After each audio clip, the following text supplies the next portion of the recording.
All right. Good evening. I'd like to call to order the Planning and Development Committee meeting for June 5th, 2024. Grimsby is situated on treaty land. This land is steeped in the rich history of the First Nations, such as the Hattaway-Wendarong, the Haudenosaunee, and the Anishinaabe, including the Mississaugas of the Credit First Nation. There are many First Nations, Métis, and Inuit people from across Turtle Island that live and work in Niagara today. The regional municipality of Niagara and the town of Grimsby stand with all Indigenous people, past and present, in promoting the wise stewardship of the lands on which we live. Are there any disclosures of pecuniary or non-pecuniary? Member Drew. Thank you. Through the chair, for item 9.1, PA 2412, staff recommendation for 544 North Service Road on today's planning development agenda. I declare a potential non-pecuniary conflict of interest.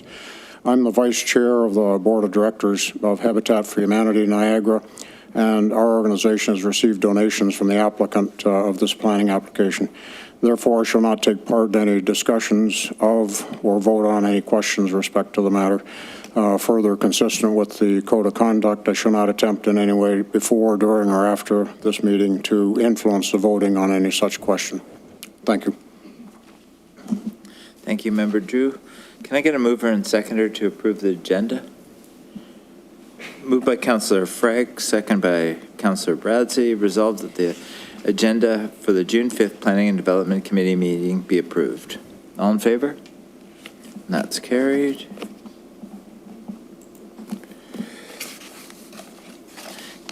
Good evening and welcome to the public meeting for the reactivated official plan amendment application regarding 502 Winston Road, known municipally as 321 Hunter Road. The premise of this public meeting is to provide the opportunity for the public to provide input on the proposed application. I would like to stress that there have been no decisions or recommendations made by council or planning staff on these applications. This meeting is conducted in accordance with the town's procedural bylaw. All participants are asked to conduct themselves with decorum and respect and provide the opportunity for all members of the public to express their opinion in an environment of tolerance on all points of view and free of intimidation. The intent is to create a venue to encourage people to participate in the process and provide their input. If a person or public body would have the ability to appeal the decision of the Council of the Town of Grimsby to the Ontario Land Tribunal, but the person or public body does not make an oral submission at public meeting or make written submissions to the Town of Grimsby before the proposed official plan amendment is adopted, the person or public body is not entitled to appeal the decision. If a person or public body does not make oral submissions at a public meeting or make written submissions to the Town of Grimsby before the proposed official plan amendment is adopted, the person or public body may not be added as a third part or as a party to the hearing of an appeal before the Ontario Land Tribunal unless, in the opinion of the tribunal, there are reasonable grounds to add the person or public body as a party. With us this evening are Agent Scott Beattie and Matt Johnson from Urban Solutions Incorporated, planning staff in attendance, Lauren Burkhardt, policy planner, and Walter Basic, assistant director of planning. Tonight we will start with staff providing a brief presentation outlining the process and an overview of the application from a planning perspective. Next, the consultant team will provide an overview of the proposal, and that will be followed by an opportunity for you to ask questions and provide input. If you have not already done so, please ensure you have signed in so you will be informed of future meetings on this proposal. As we navigate the public meeting, we ask all participants for your patience. Each participant will be called in order and will be provided 10 minutes to speak. Each presenter may speak only once, and if you hear your comment presented by someone else, please do not duplicate the remarks. All of the comments are being recorded and will be taken into consideration. When you are called, we ask that you state your name and address. Persons addressing council should confine their remarks to the business at hand and shall direct their comments or questions to the chair. Staff are taking notes on all the questions asked this evening. At the end of the delegations, the consultant will be asked to respond to all the questions and comments raised. If you feel that your questions have not been responded to this evening, you can email our planning department at planning@grimsby.ca. first we'll start with Lauren's presentation. Thank you, Lauren.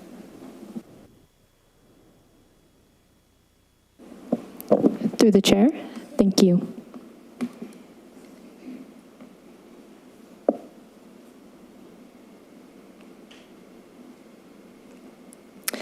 So good evening, everyone, and thank you for attending the Town of Grimsby's public meeting regarding the reactivated official plan amendment application for 502 Winston Road, known municipally as 321 Hunter Road.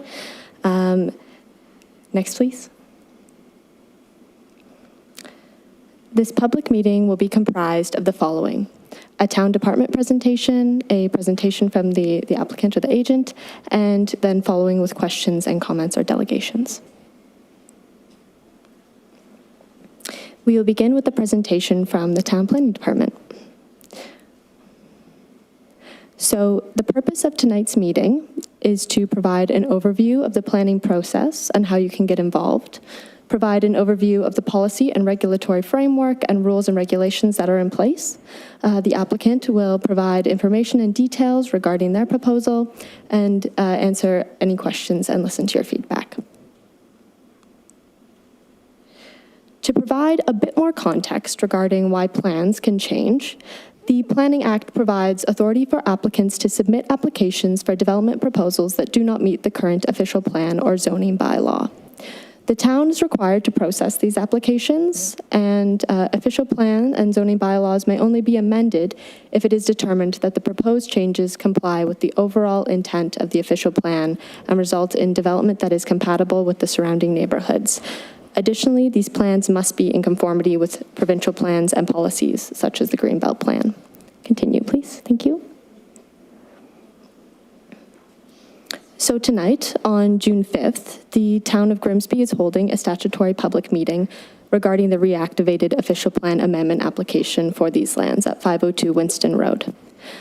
This application was deemed complete on July 12th, 2022. A joint public house was held by open house was held by both the town and the region on September 26th, 2022. Later that year, the application was placed on hold.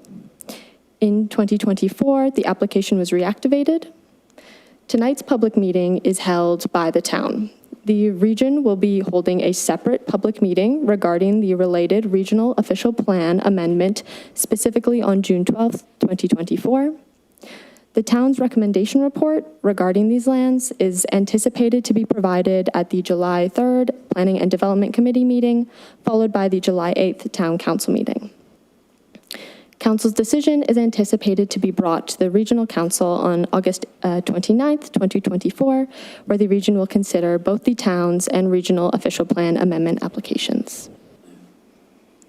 Next, please. Thank you. To stay informed with this project, please provide your mailing address to the Planning Department. By doing so, you will receive notice of town meetings, information on how to obtain a staff report, information regarding speaking in front of a committee should you wish to, and information on how you can appeal the application. Have your say and tell the town what you think about this application. You can write a letter or email to the Town Planning Department and Region of Niagara for the official plan amendment applications, or you can send a copy of your letter or email to ward councillors. Next, please. Thank you. So there are layers of planning policy in Ontario. Planning policy in Ontario is guided by the Planning Act, legislation and regulations, and provincial policy statement. Beneath these, there are various provincial plans that further guide planning in specific areas of the province, such as the Niagara Escarpment Plan, the Growth Plan for the Greater Golden Horseshoe, and the Greenbelt Plan. Beneath these are regional plans, like the Niagara Regional Plan, and finally local municipal official plans, such as Grimsby's official plan. Grimsby's official plan is required by the province through the Planning Act to conform to the regional and provincial plans that guide it. So speaking to the subject lands, they are located within the Greenbelt Plan area and are designated as specialty crop area. The Planning Act indicates that Grimsby's official plan must conform with the Greenbelt Plan. Additionally, Greenbelt Plan Policy 3.1.2.2 prohibits specialty crop area lands from being redesignated in official plans for non-agricultural uses. Greenbelt designations can only be changed by the province through its coordinated plan review process. Further, Grimsby's official plan must conform to Niagara Region's official plan. A regional official plan amendment is also being pursued by the applicant to redesignate the subject lands in the regional official plan. Next slide, please. Thank you.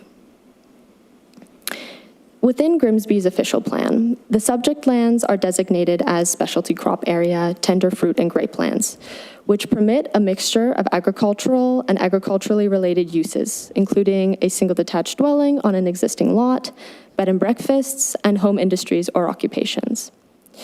Additionally, it should be noted that there are hazard overlay and environmental designations adjacent to the lake and watercourse along the westerly side of the property.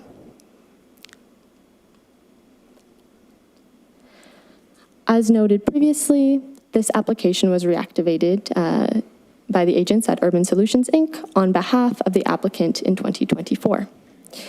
The official plan amendment application proposes to change the designation from specialty crop area to rural area and to modify the existing official plan to allow refinement of rural area boundaries onto specialty crop areas through a regional official plan amendment. Rural area designations permit agricultural and agriculturally related uses, such as single detached dwelling, bed and breakfast, home industry or occupation, and other rural uses, including forestry, conservation of plants and wildlife, nurseries, small-scale institutional uses which serve the rural community, animal kennels, veterinary clinics, stockyards, grain drying and grain mills, farm supply stores, and farm equipment sales and services. Additionally, certain types of low-intensity non-agricultural development, including public and private parks, cemeteries, golf courses, and campgrounds, are also permitted through this designation. Next, please. So to review some of the comments received at the open house on September 26, 2022, these include concern regarding the degradation of the Greenbelt and the potential to set a precedent for other Greenbelt lands in Grimsby. There were some questions regarding how these lands could be returned to agricultural uses.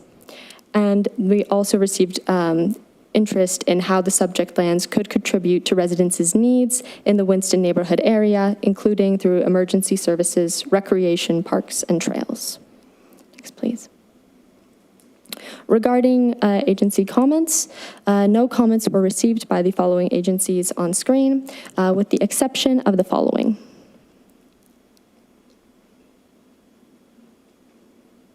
Oh, yeah, go ahead. The NPCA, Niagara Peninsula Conservation Authority, noted that any work within the regulated areas along the shoreline and watercourse will require a permit. Next. The region has provided comments noting that the redesignation of the subject lands from specialty crop area, tender fruit, and grape lands to rural area in the town of Grimsby's official plan, which is still considered part of the agricultural area, would allow for certain types of non-agricultural uses not permitted by the Greenbelt Plan and Niagara official plan. So now that we've covered those comments, I'd like to now invite the agents up to speak. Yeah, thank you. Thank you, Lauren. Welcome, Scott and Matt.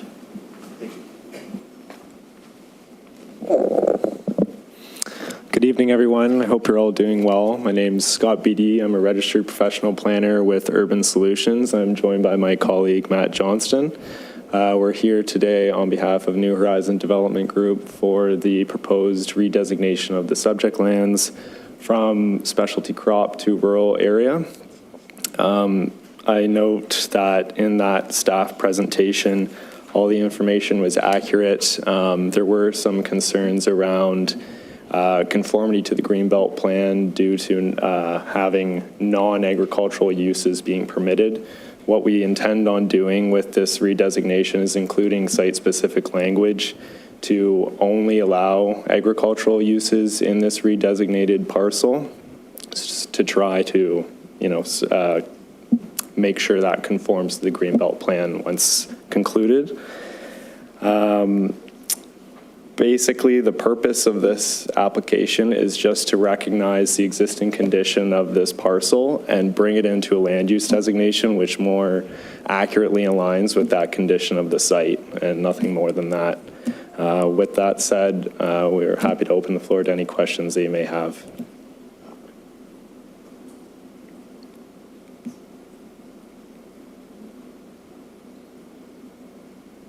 All right, if that concludes your presentation, I don't think anyone signed up for the delegates list, but if anyone does have questions from the floor, all we ask is you come up to the podium so we can actually record your question or comment.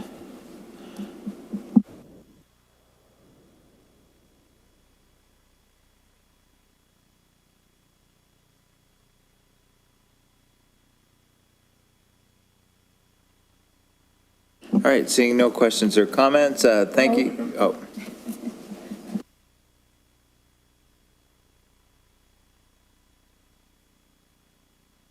Yeah, we just need to record it, so if you just come up to the podium.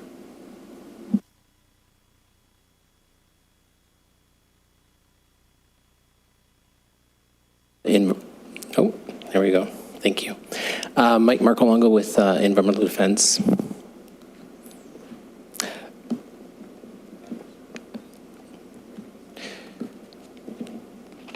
Yeah, we just need your addresses. My address as well? Yeah. Business address is 33 Cecil Street in Toronto, Ontario.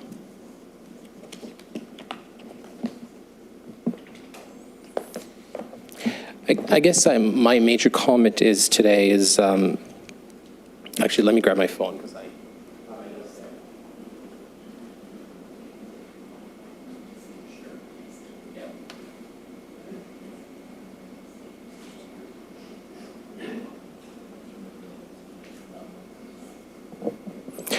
I guess my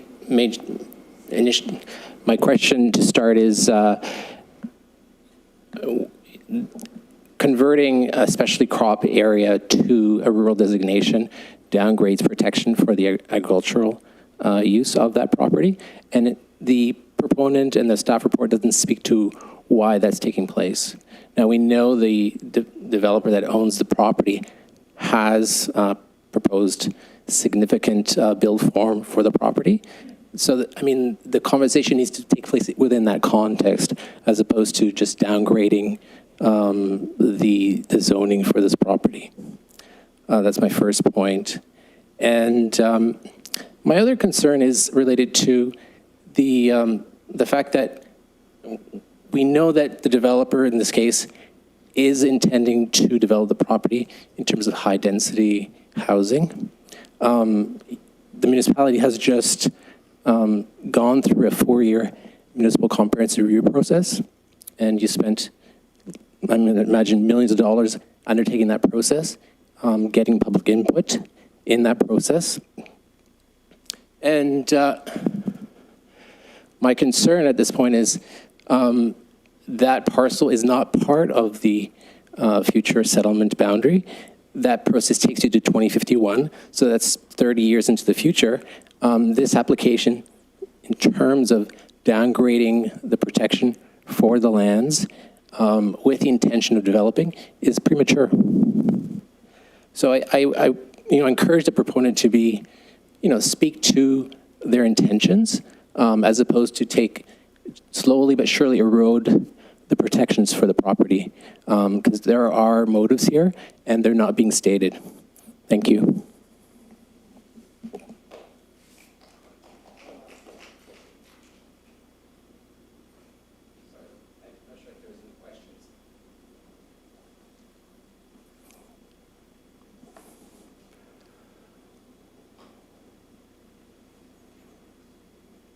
Thank you. I don't think there's any questions. Thank you so much.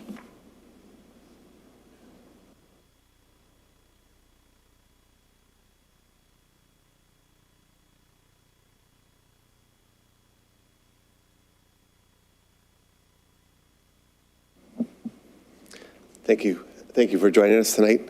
In response to the good questions, This is an application that commenced prior to the Greenbelt review, so it really does predate that component.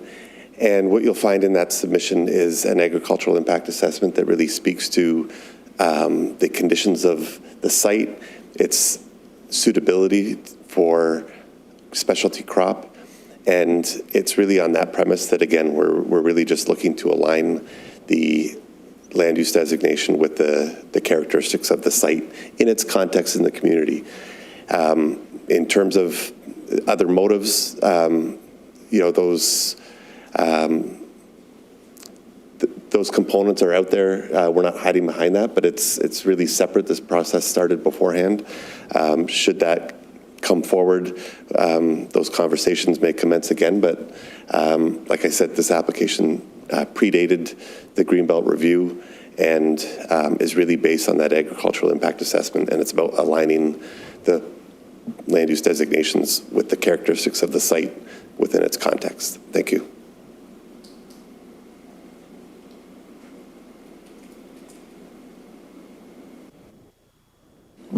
All right, you're welcome to come up to the podium.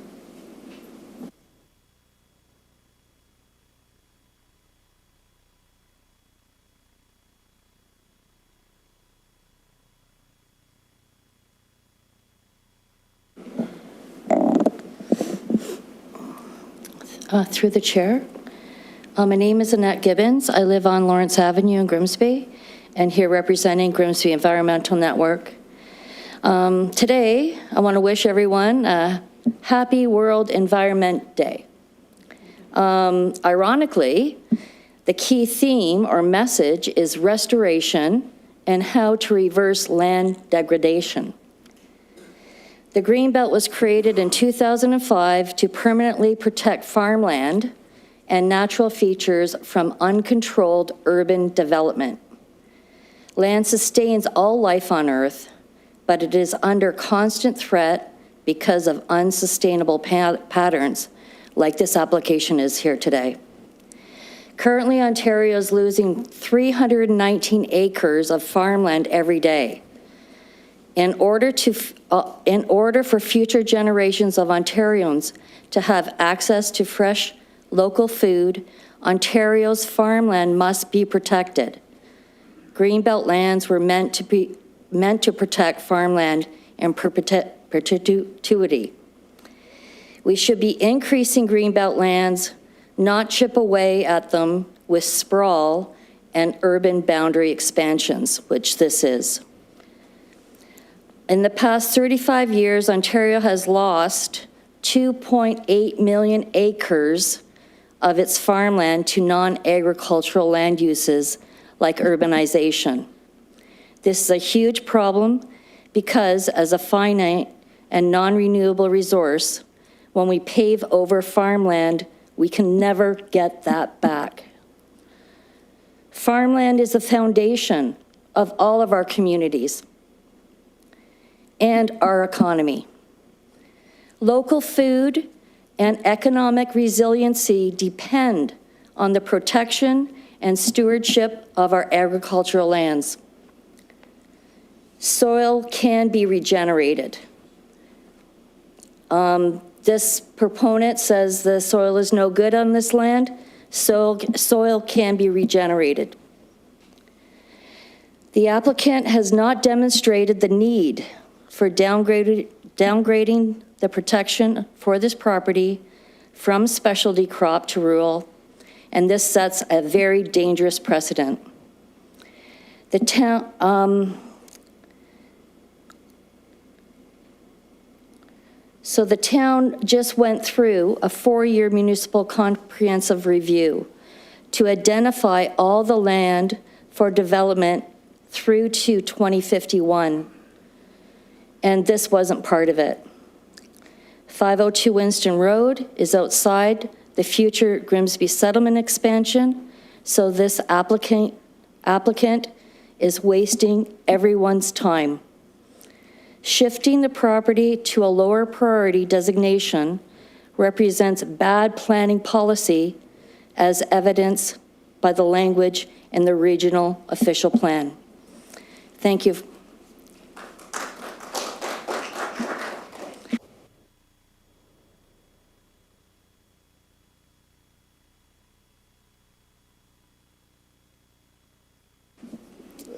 I'm not sure if there were any specific questions. We noted the comments. Thank you. Great, thank you. I'll just open it up once again. If there's any more questions or comments, please come up to the podium.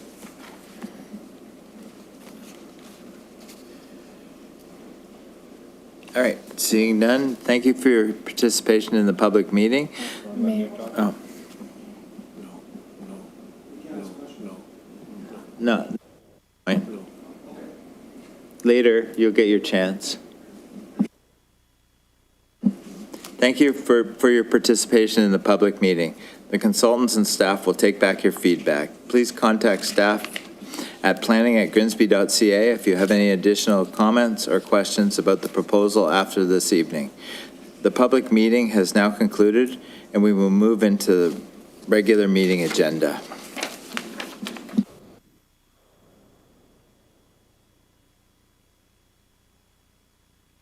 Yeah, I thank everyone for coming out to this public meeting, and I thank you for all maintaining a sense of decorum. Thank you very much.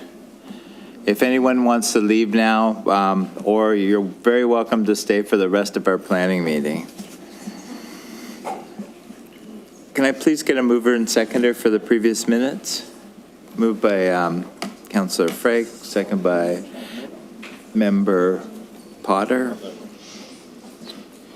Moved by Councillor Frake, second by Member Potter. Resolved that the following minutes be received. Planning and Development Committee, May 1st, 2024. Grimsby Heritage Advisory Committee, May 14th, 2024. All in favor? That's carried. All right, we have a planning touch point consent report. Need a mover and seconder for that. Moved by Councillor Bradsey. Yeah, do you want to be a seconder, and then you'll open up the floor. Second by Member Drew. And Member Drew, you have a comment? Go ahead. Yes, thank you, through the chair. The planning touchpoint report is beneficial in terms of understanding the status of the current applications that are in progress. And a question to the staff is, would it be beneficial to post that? I realize it's done approximately every 2 years or every twice per year. Could it be posted so that it's there for the public to see if they go to the planning, for instance, the current planning application on the city or town website? Walter? Yeah, thank you, Member Drew. Through you, Mayor, it is something that we could consider. We haven't done it to date. It is public information because it's on the agenda so anybody interested in looking through it, it's available. But it's a good suggestion. We'll take a look at it. Thank you. Through the chair, a couple of other questions related to planning applications as well as completion of specifically residential units. Is there a tracking on an annual basis or report of how many residential units are approved by council on an annual basis? And similarly, is there a tracking on an annual basis of the number of residential units completed that is included in a report? Thank you. Yeah, thank you. The annual building department report tracks the total number of units that are built, but we haven't been tracking, per se, the total number of units approved by year, is what you're thinking? That was the question, yeah. Could we track it by year? Absolutely, we could, yes. That's something that we haven't done up until now, but we could. We'll take a look at it. Thank you. Thank you. And the interest from a public standpoint, as well as obviously an overall provincial standpoint, is what kind of progress are we making and where are we at overall? Thank you very much. Member Potter. Thank you, Chair. Just a comment. I'm going to shout out to the planning department. The volume of stuff here is amazing. From an economic development and general infrastructure growth.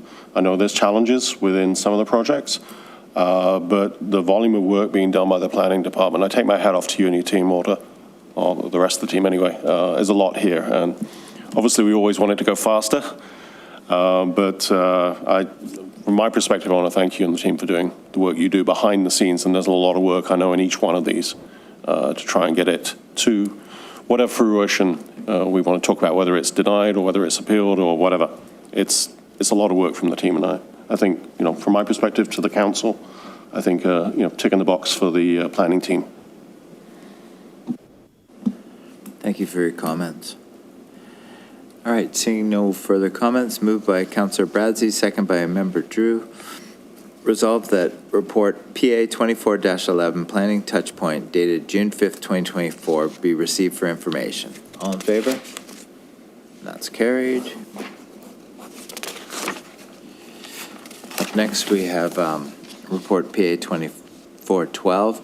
Can I get a mover and seconder to get this item on the floor? Moved by Councillor Frake, second by Councillor Bradsey. First, we'll start with staff summary.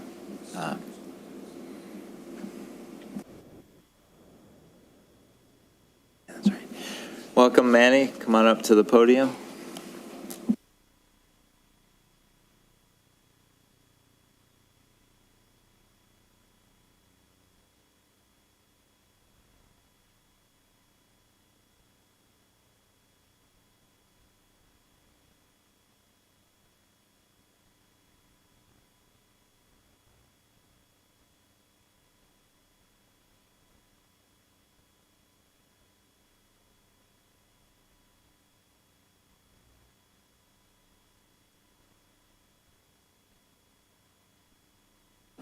Harold, I see that your hand's raised. Did you want to comment on something?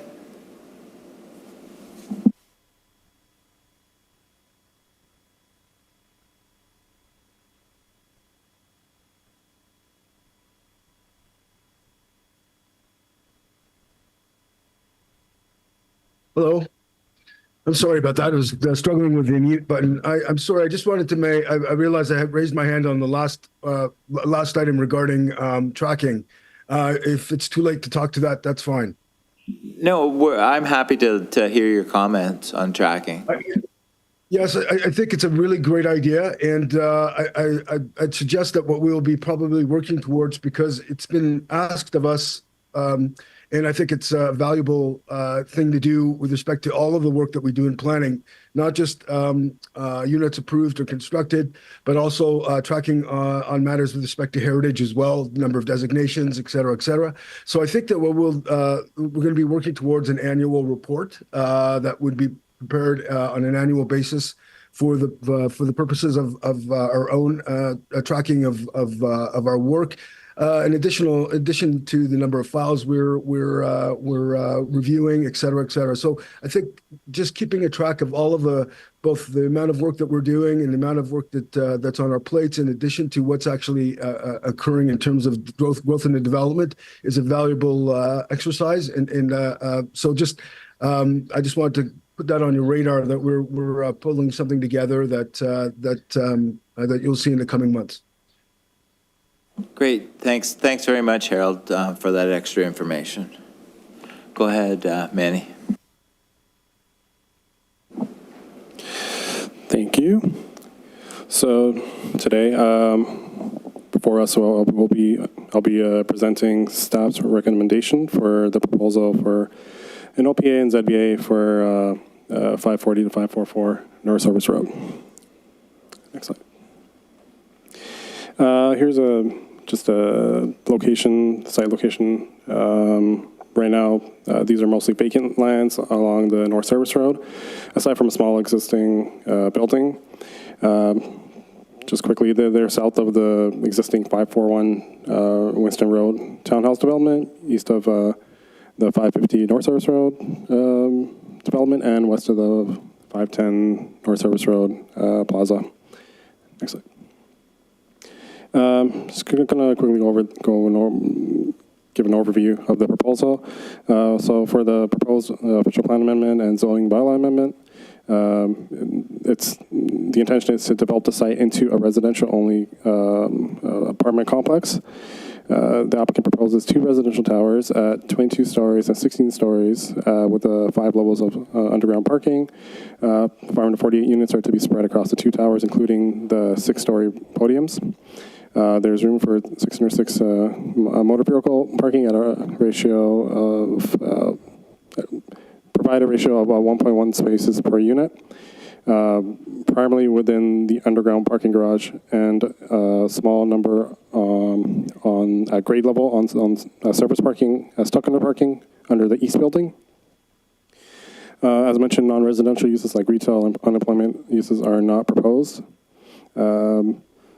There's additional space for 417 bikes and a floor area ratio of 4.76 is proposed, which is a ratio of gross floor area to lot area.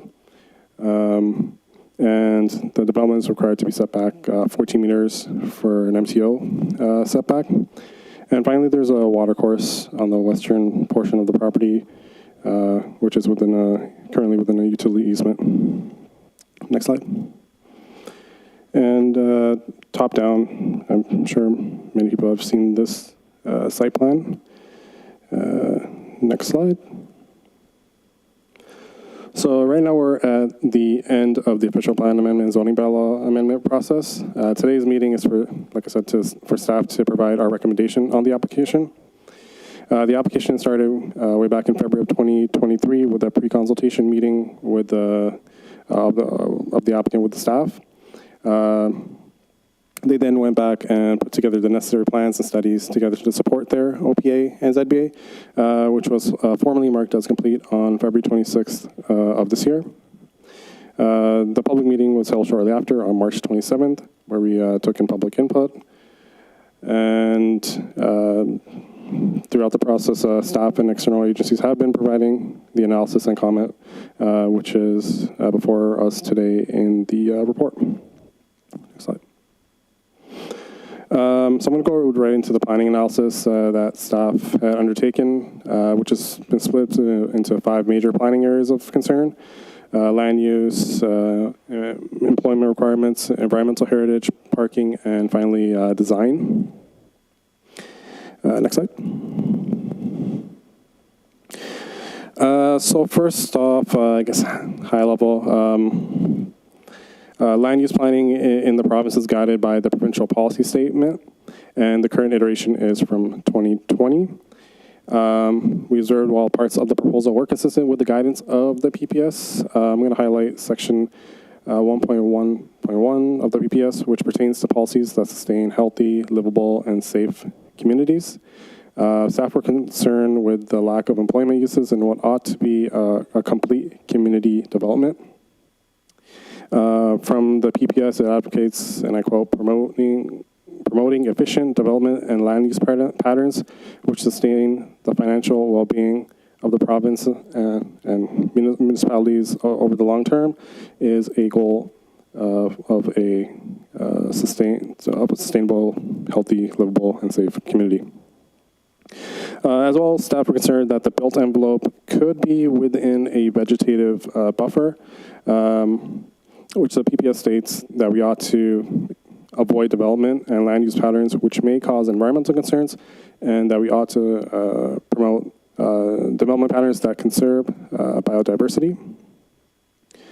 Further, 1.13, the PPS emphasizes the need for compact development in settlement areas that incorporate a mix of uses. Section 1.3 also pertains to economic development, which again emphasizes that there should be key sites identified for economic investment, which staff feel that this is one such site.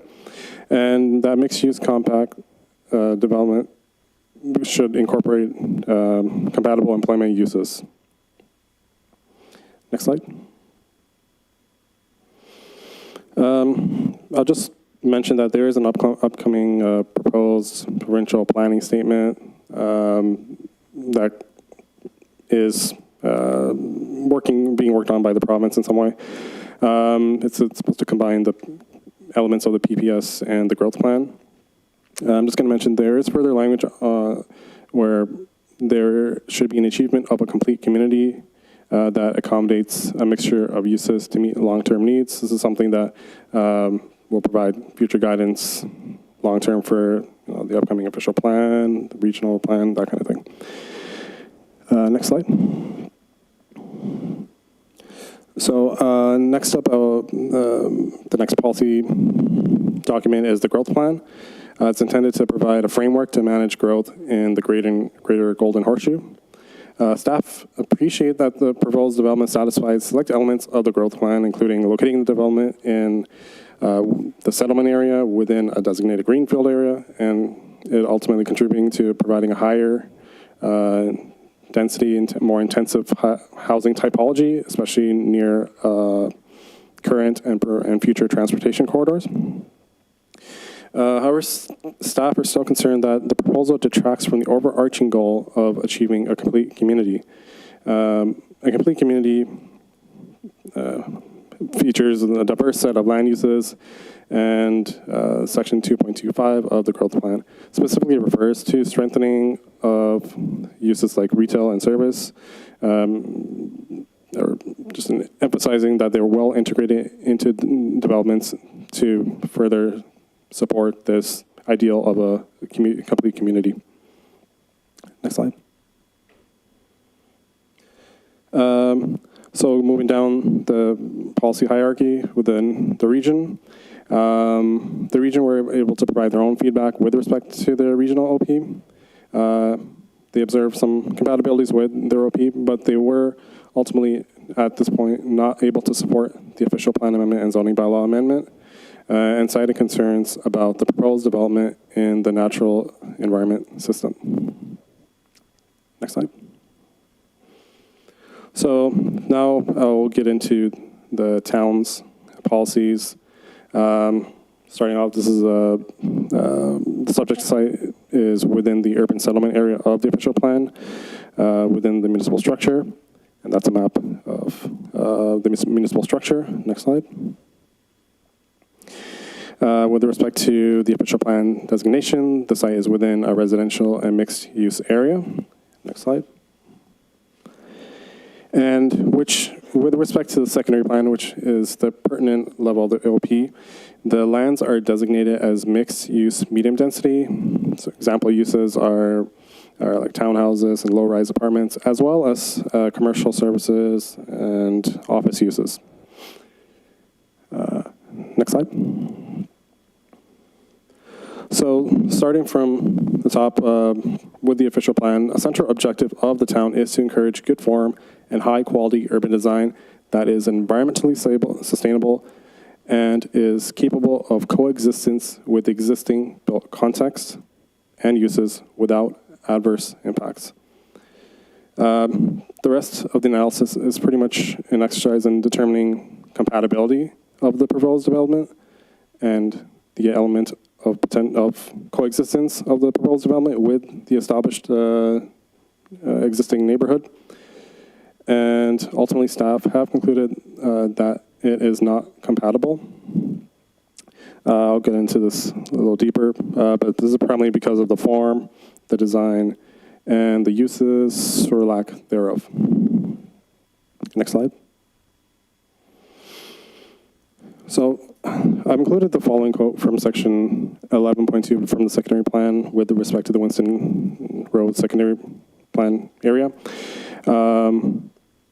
Mixed-use areas make up the primary focal point of the community. They will be comprised of a variety of residential and employment-generating uses, including medium to high-density residential development, and array of employment uses and community facilities.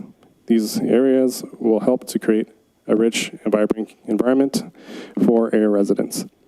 We'll get into this a lot more, but like I said, the staff viewed that the overall proposed development and amendments lack compatibility with the expected land use pattern of the Winston Road secondary plan. Like I said, this lack of compatibility is from an urban design perspective, and it's also from the lack of compatibility is also from a mixed-use perspective, and a lack of consideration is given to the natural heritage system and open space area. And overall, we view there is an adverse effect of the non-human scale development on the nearby community. Next slide. So, with respect to employment, a central economic objective and goal of the town is to be able to provide one job per 3 residents. As well, in section 2.6 of the OP, there's a reference, there's a policy goal that there needs to be, there's a need to rebalance the residential and non-residential tax base. As mentioned, the proposal only proposes residential uses for the mixed-use designated lands, which are currently zoned for service commercial. Accordingly, ZBA's 2 mixed-use high-density has been proposed. A key point from land use perspective, again, is locating employment uses along crucial transportation corridors. And within the official plan, the town has identified that the QEW frontage is as an area to attract employment investment. This is identified as one of the few remaining employment-generating parcels available, especially one that is a mostly vacant parcel, close to what is a higher density cluster of the Winston Road, or the Grimsby on the Lake neighborhood. To support their removal of, or their non-employment uses proposed, the applicant was required to submit a commercial land needs assessment, and that was analyzed by it was peer reviewed by a consultant that is an expert in the field. Next slide.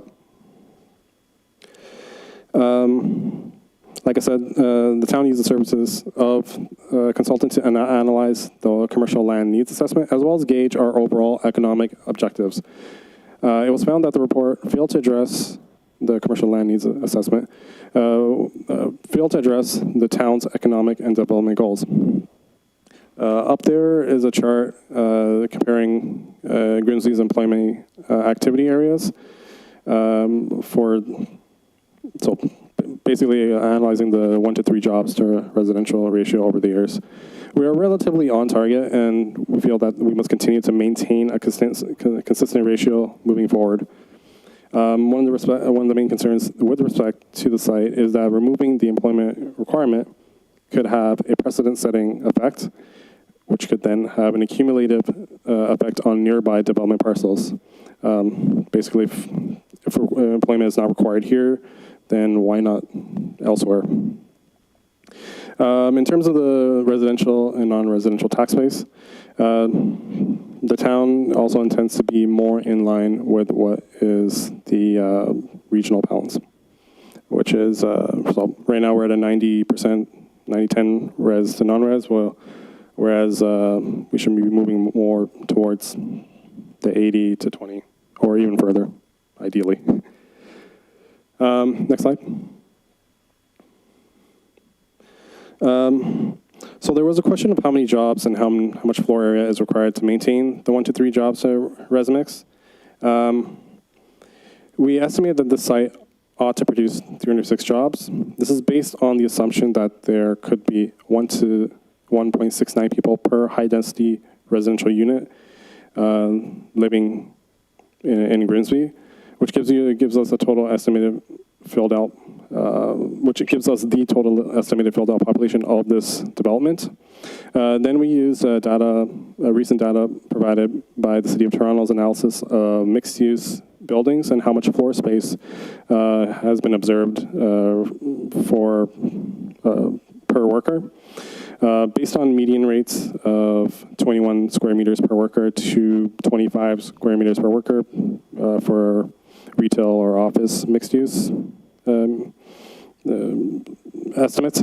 The required floor space would be a bit under 6,500 to 7,700 square meters in total, which is about 70 to 80,000 square feet. To put this into perspective, a typical grocery store is like 40,000 square feet. Next slide.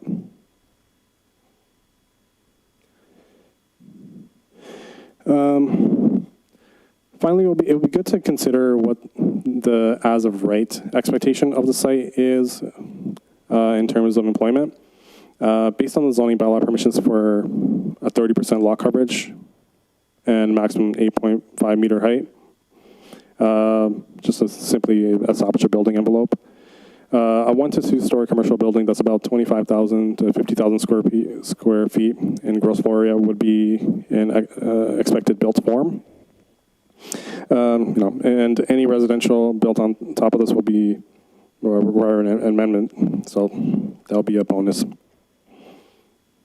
Next slide. So we'll move into the environmental heritage system. As mentioned, there is a watercourse on the subject lands on the western portion. Hopefully you can see that. I try to do a as close-up zoom up view from top down as best as possible. Yeah, depending on the vitality of this watercourse, the official plan requires a buffer of up to 30 meters from the top of slope for a vegetative riparian buffer. An environmental impact statement, I should note, can reduce this. We ultimately rely on the region's analysis from their environmental planning department. From the environmental impact statement, it was noted that there's an intermittent watercourse and it's potentially not a significant fish habitat. But from the region's analysis, they indicate that it was unclear where the stable top of slope could be.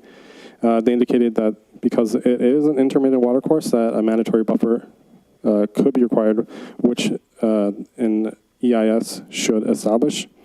But they would also be amenable to a buffer as minimal as 5 meters with a restoration plan in place.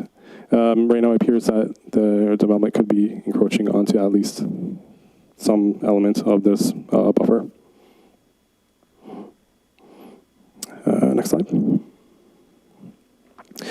So next up is everyone's favorite subject, parking. 606 parking spaces are proposed, which give a range of a ratio of 1.1 space per unit, inclusive of visitor parking. It's important to note that 208 spaces are proposed as tandem spaces, which operationally could act as one single extra long double length space.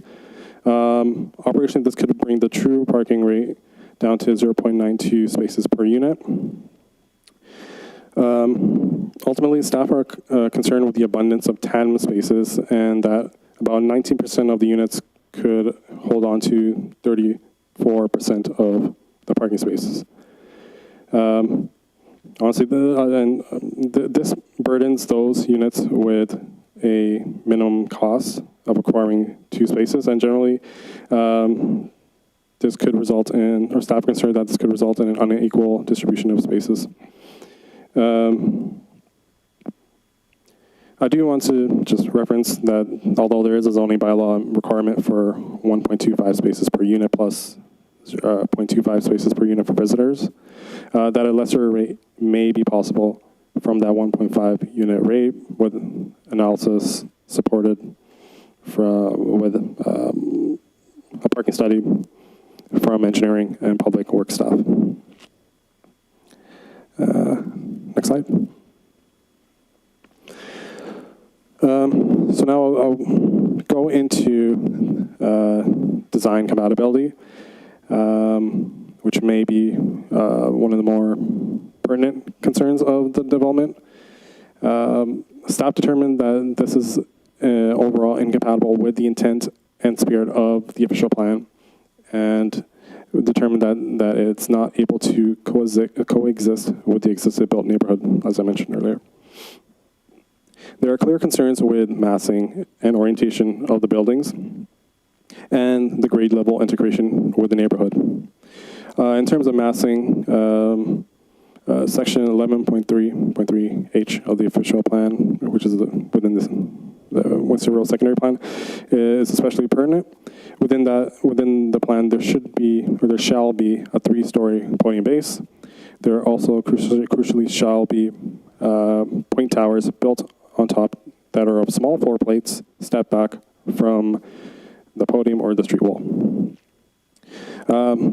This type of construction is probably the most famous example is the planning ideology of Vancouverism. Small floor plates, the idea is that small floor plates result in slender towers that minimize shadow, minimize the loss of sky view from the public realm, preserve views of natural features like mountains, oceans, and in our case, the lake and the Niagara Escarpment. And that slender towers visually reduce the scale of buildings to make them less imposing and more human-scaled. Next slide. So a commonly held guideline or policy within the GTHA and Ontario as a whole is for municipalities to have a guideline or policy language around the limit of a 750 square meter floor plate. There's a visual example of what that represents.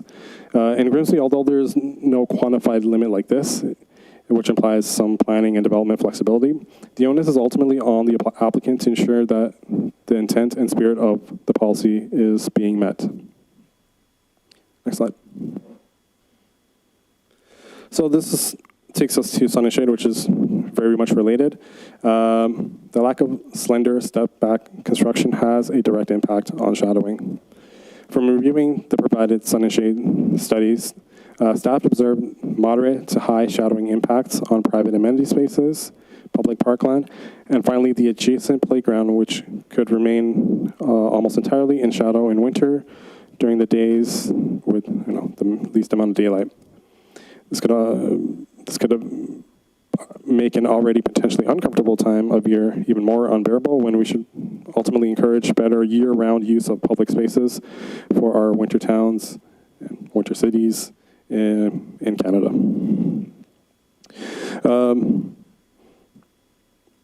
The design of the towers being wide and at the southern portion of the neighborhood, thus the sunnier side of the neighborhood, exacerbate the shadowing impacts. As I mentioned, there's an acceptable degree of shadowing or shadow encroachment, where we're always in a balancing act with building tall and denser, building more homes ultimately, while also trying to make sure that the idea of tall doesn't become an uncomfortable and adversarial exercise.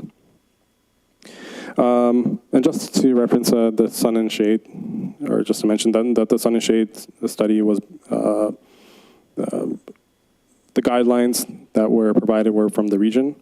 So that's what the terms of reference, so to speak, were what were used by the applicant's consultant from the region. Next slide.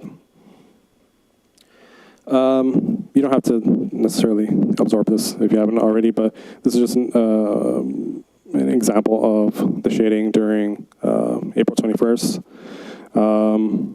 And this is what we typically look at. Next slide. This is also during that winter low daylight period, which was, these are specifically mentioned in the terms of reference from the region as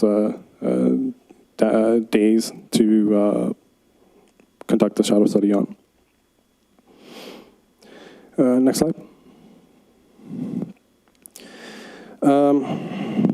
So this really brings us to how well the development should integrate with its neighbors. Ideally, the at-grade experience should not be a, so to speak, a hostile experience. It should represent a good transition from one build form to another. If we go to the next slide. Here's an example of, just everyday example of a street in a suburb of Toronto, or in Toronto. where we see that there is the 3-story stacked townhouse forming the podium for the 14-story or so tower on the left. On the right, there is a 3-story townhouse, also stacked townhouse development. There are caveats, so this is not obviously not exactly the same type of situation. This is a public street, whereas the subject site is abutting a kind of a private street condition. But this is kind of an example of what integrated density can be. If we go to the next slide, here's a close-to-home example with Grimsby. This is the Odyssey. The street-level condition is well integrated with that downtown Main Street. And then you have the Point Tower on top. Next slide. So it should be noticed that additional height alone is not, that the additional height alone is not incompatible with the surrounding community, but just the mass, the angular plane, the grade level integration, like I mentioned before. Specifically with respect to the angular plane, meeting one requires either setting back the towers, stepping down, or a combination of both, so no part of the proposed development encroaches on to that required angular plane. These conditions are accompanied with additional measures, like slender towers, ensure an appropriate and human-skilled interface, especially with a ground-related residential neighborhood. And ultimately, the goal of an angular plane is to minimize concerns of shadowing and privacy. There is a recognized constriction with this site, but ultimately there is no way that the angular plane is able to be applied. Next slide. And finally, with respect to building positioning, kind of closely related to that environmental heritage provision. In the official plan, there is a requirement for view corridors, and there is a required 30-meter buffer between buildings that ought to be observed. And in this case, at least at the ground level, there is room to be able to meet that minimum requirement. And next slide. So all public input was taken, and especially if you emailed in your concerns, they are attached to the report as an appendix, as well as any public input that was taken during the public meeting. These were the primary concerns that people had with or primary comments that people had with the development or the proposal.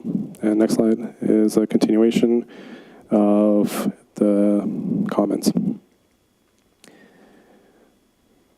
And next slide again.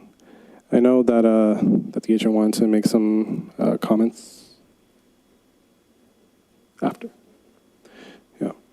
Yeah, and yeah, if you're able to come up, you can, yeah, go for it. Do you want me? Okay, well, I can finish it, then we can, okay. Sure. It's just one slide. And the final slide is our recommendation is that the application to be not approved and that the Planning and Development Standing Committee recommend council to refuse the draft official plan amendment and the draft zoning bylaw amendment. That's it. All right, thank you for your presentation, Manny. And Ryan, welcome. Come on up to the podium.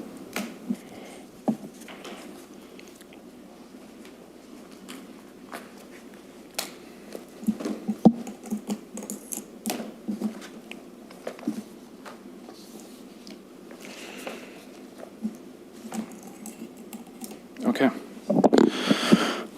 So good afternoon, committee members of the public in attendance, and staff. Appreciate the detailed presentation. For the record, my name is Ryan Ferrari. I'm a registered professional planner with AJ Clark & Associates. I am one of the agents on this file, along with my colleague, Franz Kleibhofer. We're representing LGM Developments on this proposal. So I think my comments today are actually going to be very brief for this committee. I think what I'm going to do is I'm going to start just updating the committee with how we got to this point. Obviously, when you work on a project for over a year, it's very disappointing to get to a point where staff are giving you a recommendation for denial. But I want to just speak about how we got to that point, and just some brief remarks which I've noticed in the staff report that I think it's important for the committee to know before they make a decision today. So the last time we were here in front of the committee, we had a public meeting. That date was on March the 27th. On that day, we presented this development concept. You'll note that the development concept in front of you is the exact same development concept that we presented at that public open house. There's a reason for that. Then on April 2nd, we received some comments from staff. Not a full list of comments, but we got comments from the MTO. We got comments from public works staff in the town of Grimsby who had no issues with the application. There were some comments from the region of Niagara on the environmental component, which in our opinion is actually a very minor issue that can be resolved. And we also received some comments from the MPCA who didn't have an issue per se with the application whatsoever. These comments are actually in your report. They're actually in Appendix B. You'll see a list of all the comments.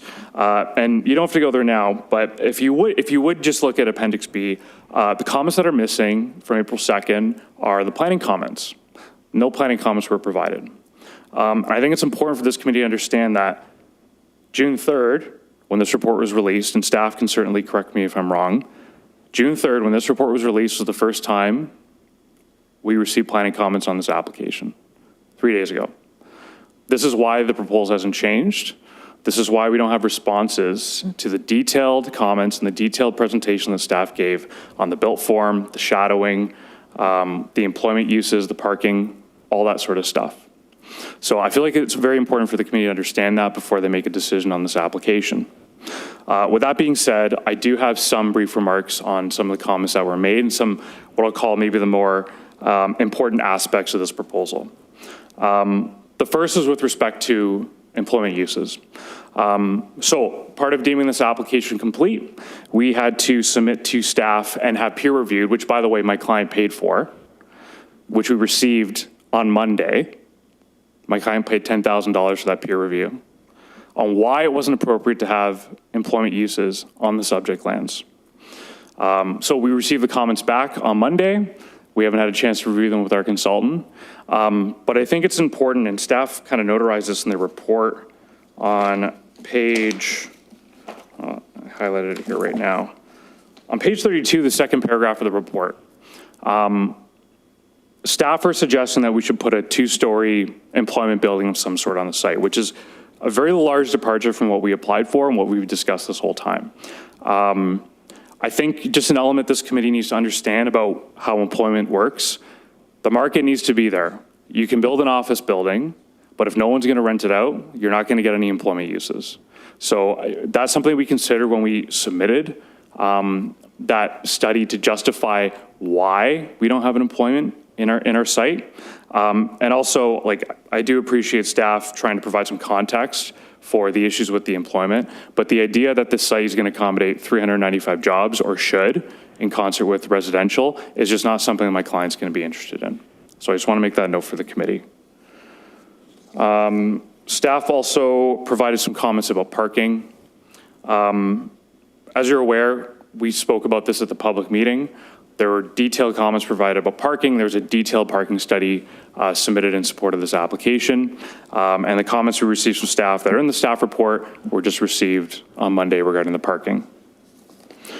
There were other issues with respect to compatibility, overlook, height, shadows. So unfortunately, this is something we can work with staff on, and I appreciate that staff do have to write a recommendation report with what's in front of them due to various timelines and whatnot. But I just want to stress that in support of this application, we provided this committee, staff, a full set of architectural drawings, detailed shadow studies, an urban design report, which was prepared by GSP, which was supportive of the application.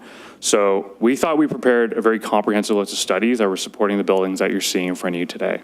And so it's unfortunate that staff don't see eye to eye, but I really do think it was just important for the committee to understand before you make a decision today that these are issues that normally we would work with staff with, but unfortunately we're at the point where a decision has to be made on the application, and we're in the committee's hands. So those are just a few of the things I just wanted to touch on. Just for the record, we're certainly not in support of the recommendation that staff are providing you today. We think there's merit to this application. We think the supporting studies provide merit to the application. But with that said, I think I'm going to leave my comments there. But certainly if the committee has any questions of me about the current development proposal, I'm more than happy to answer them at this time. So thank you. Thank you, Ryan. Questions or comments from the committee? Councillor Frick.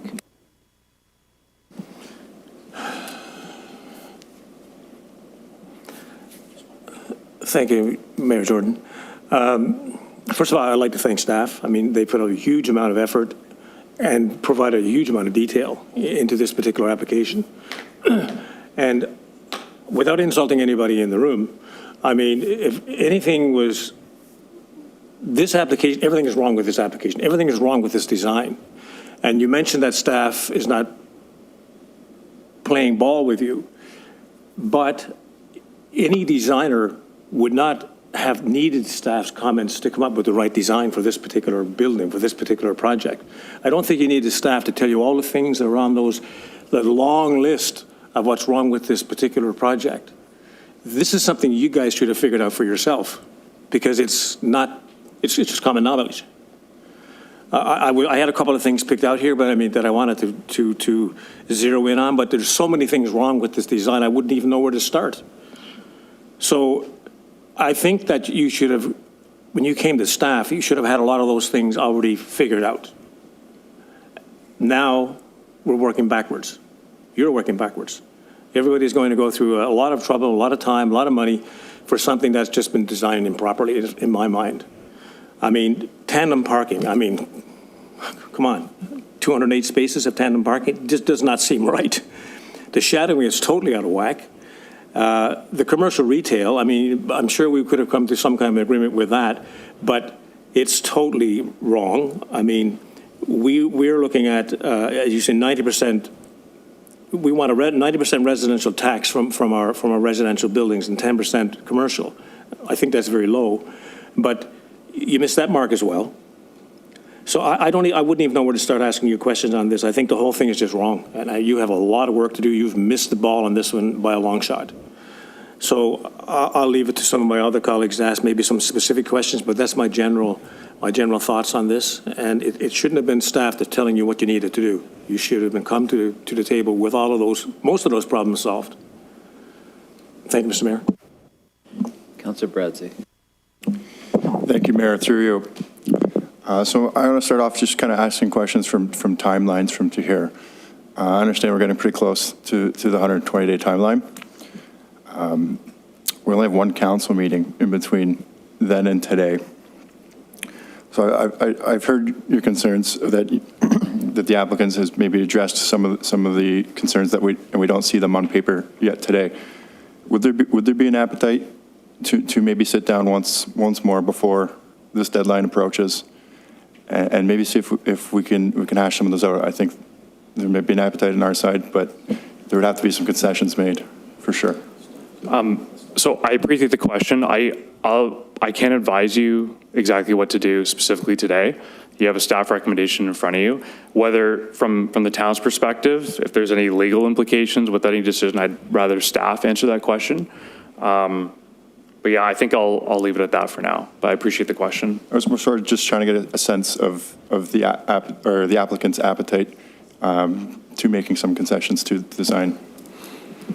I think it would be great if we had more time to work with staff. And then just building on that, because I noticed we've identified it as suitable for economic development. We've identified it's near a transit hub in close proximity, and that it's suitable for employment lands. And I agree strongly, actually, that we need more jobs in town. We're largely a bedroom community. But touching on the legal advice too, I think it'd be important for next council that we do receive some legal advice. And I'm going to ask today that we don't make a decision and we defer that to the next council meeting to allow at least some more time. I don't want this. I'd rather see a made in Grimsby solution come between the two parties than to have to go before the OLT, personally. Are you putting forward a deferral? I am putting forward a deferral for now. This will at least give us, what, last remaining 2 weeks to maybe have one touch point. Maybe there's a made in Grimsby solution, maybe there's not. I'm kind of hearing that there is a little bit of an appetite, so I would at least want to try one more time before putting that decision in Queen's Park's hands, me personally. But that's just my 2 thoughts. And can we request legal counsel on this at the next council meeting? Well, you do need a seconder for a deferral motion. So,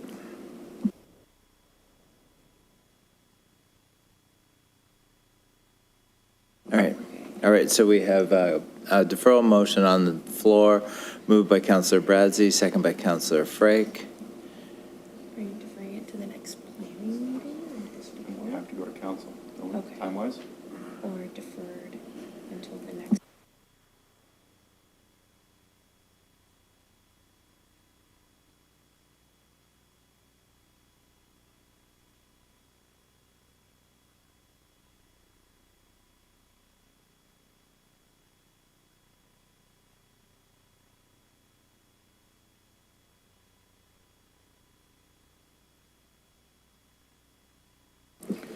Walter, would you have the hard deadline offhead for decision?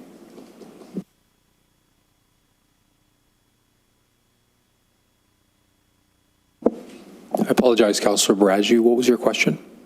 Do you know the hard deadline we make a decision by? We're just kind of trying to look at the The schedule. 120 days? Yes. Is it the 19th? I don't know offhand. I think I remember 19th, but I'm not sure. 25th? June 25th.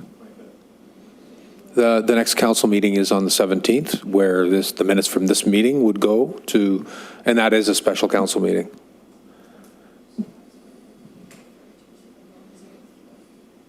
So it's All right. just the week before.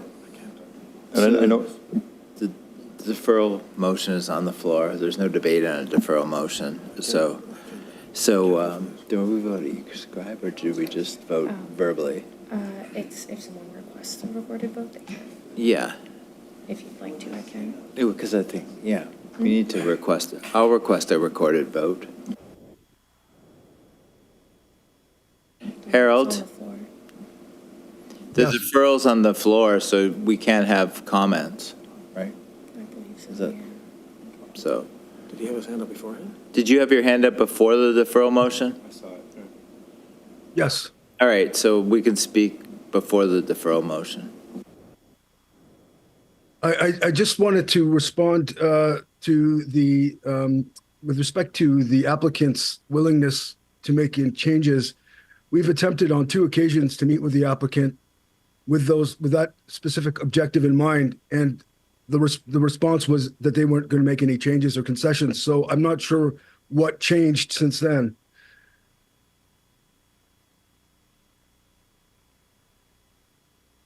All right, the deferral motion's on the floor, a recorded vote has been asked for. So if your e-scribe's not open, we'll just do it verbally. So I'll call each person out. Yeah. Member Drew,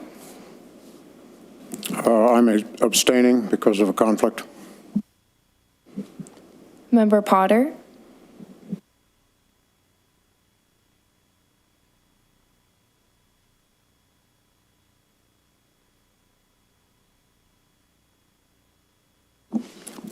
I'll agree with the amendment. Councillor Bradsey, Yes. Councillor Frake, No. Mayor Jordan, No.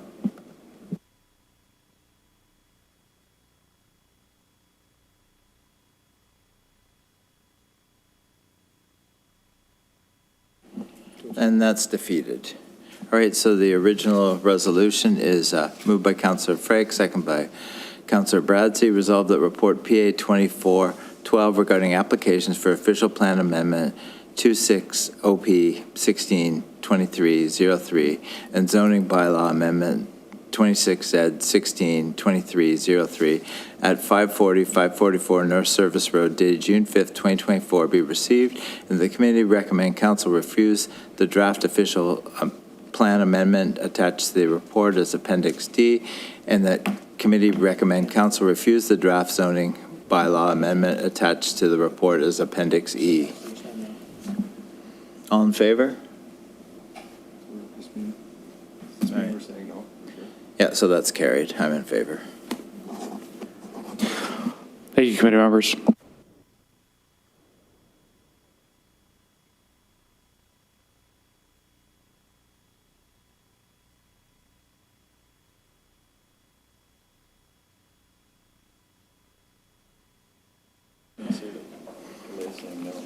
Next, we have correspondence from Niagara Region on staff comments on proposed provincial planning statement 2024. Do I need a mover and seconder for that? Moved by Councillor Frake, second by Member Drew. Moved by Councillor Frake, second by Member Drew. Resolve the correspondence from the Niagara Region be received for information. All in favor? That's carried. Next, can we have verbal update on the non-core asset management plan? Who's going to come up for that We had one? it at council. We had it at council already, didn't we? Yes, but it's on. We got to-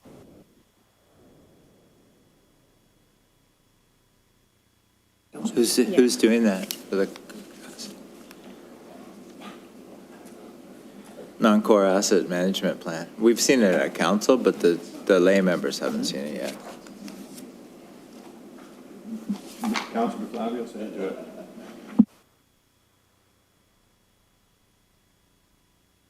We've had it at council, but the lay members haven't seen it, so. Play the video.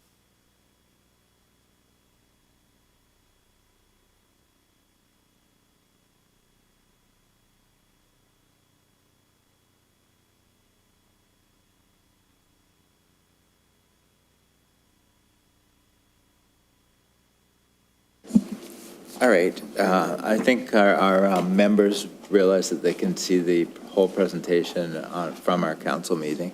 So we just need a mover and seconder to be, or should we just take it off?